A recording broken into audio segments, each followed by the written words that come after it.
Hi, this is Sandy Jo from rhinestonetemplates.com, and we have our retail store is called a T-shirt shop, and I'm going to show you today what I'm doing this afternoon, and I'm putting some new lettering on my car. And I've just gone through into my program and I went ahead and I typed out the font that I wanted, and this is a simple, small, just a little sticker that I'm going to be making out of some holographic outdoor vinyl and sticking on my windows, and it just says the T-shirt shop and we love custom orders and our phone number underneath it. So I'm just going to go ahead and do this little tutorial and kind of show you how we do this, and let's go ahead and get this going. And actually I'm going to be doing two of these, so I'm going to duplicate this up and put this up here so I can do two of them. And I'm going to go ahead and send it to my cutter, and when I send it to my cutter I'm going to go ahead and turn this off and switch over to my video camera for you guys, so you can go ahead and select our color there. Hang on just one second, and I'm going to go ahead and send it to my cutter. Okay, we're back over to my cutter. I've got a great cut GCC cutter, 24-inch expert that I'm cutting on, and you can see that it's a silvery holographic material that I'm cutting these letters out of, and these will be going on two sides of my car, so we're doing it in duplicate, and I'll put one on each side of the car. And you can see it's cutting real nice. I'm cutting it at a force of about 85. Normally I would cut it about 70 for a force for heat press vinyl or sign vinyl, but I have an older blade in that's about halfway through its life, so I'm just getting ready to change it, so I made my force a little bit stronger for this. As you can see, it's just going and cutting away. Again, this is the Expert GCC cutter I'm cutting on. It's a 24-inch cutter. I use this for all my heat press, my sign vinyl, templates, different things. But I'm going to go ahead and turn this off, and I'll hook back up with you guys when we get this off the cutter and we have it going over to weed and showing you how to mask it and stuff and getting it ready for the car. Okay, I went ahead and I've cut out my signs that I'm going to put on my car, which I had showed you guys when we were using the cutter. And then I grabbed my transfer tape that I'm going to use. I like to use a clear tape instead of the paper tape for my car decals. For signs and banners and stuff in plastisol, or not plastisol, but Coroplast signs, I like to use the paper one better. But for this I use the tape. And I think this is a transfer right tape that I'm using here.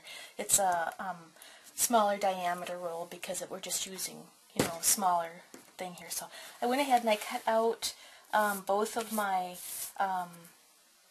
pieces of tape, and because this is a small sign, I'm just going to go ahead and lay it down, work it over with something, with clear tape and with actually the holographic here. I don't like to use a squeegee over the top of it because it can actually put a little bit of a ripple. So I like to work my hands with it as long as it's just a short and a small little decal or sign that I'm doing. I do this too for sometimes for door signage and stuff. But put my second piece on, just working it down real nice. Make sure it's going to stick really well. And this will prep. This will be ready to prep for the window, put on the window really good. I'm going to go ahead and just take a peek and see how it transferred up. Yep, and it's all going to pull up nice. That one needs a little more pressure. And if you do that, just go back, put a little more pressure on it, and it'll just pick up real nice.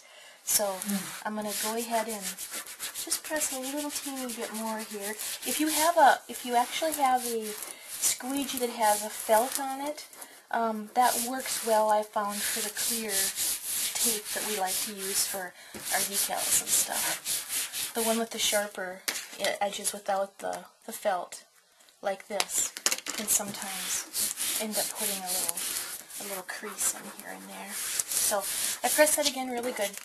Just going to pick it up and trim up my edges here. Get it ready to put on the car. Before I put it on the car, I'm going to take it out to the car, still on the backer, so I don't get any debris on the back of the adhesive for the other part of the sign until we can get it outside. So I'm going to check this one here. Yeah, that'll pick up good too. Okay, press it back down. Now I'm going to cut off my extra.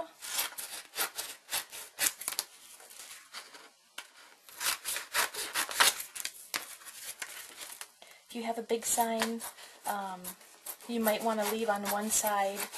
I leave usually on my left-hand side. I leave a little bit of extra tape so I can bookend it and position it on really well onto the window. But like I said, this is just a small one, so it's real easy to put on a vehicle or a car or whatever you would like to do. But so I have these ready to go. Again, this is holographic outdoor sign vinyl, and I'm going to go put these on my car with you guys, and I'll be back in just a second. Okay, I'm outside. I've got this on the vehicle here. As you can see, it shows up really nice. I have a cloudy day, so that doesn't help us a whole lot, but we have lots of shine on the particular image here, and the sun's trying to peek out just a little bit, but as you can see, you know, there's some really good holographics here on the, there we go, there the sun's coming out to show us how it glitters and shows all over all the colors. So it was real easy to do, to cut out, real easy to weed, real easy to put together and get onto the car. And now the sun's gone again, but so that gives you an idea of what you can do putting some signs on your vehicles or whatever you would like to do. And again, it's Sandy Jo at rhinestone.templates.com. We do a lot of rhinestone stuff. We also, you know, do some decals and other things too. And this is on my car on both sides now on the windows to advertise our t-shirt shop, which is in northern Minnesota, and we do a lot of t-shirt work. Thank you.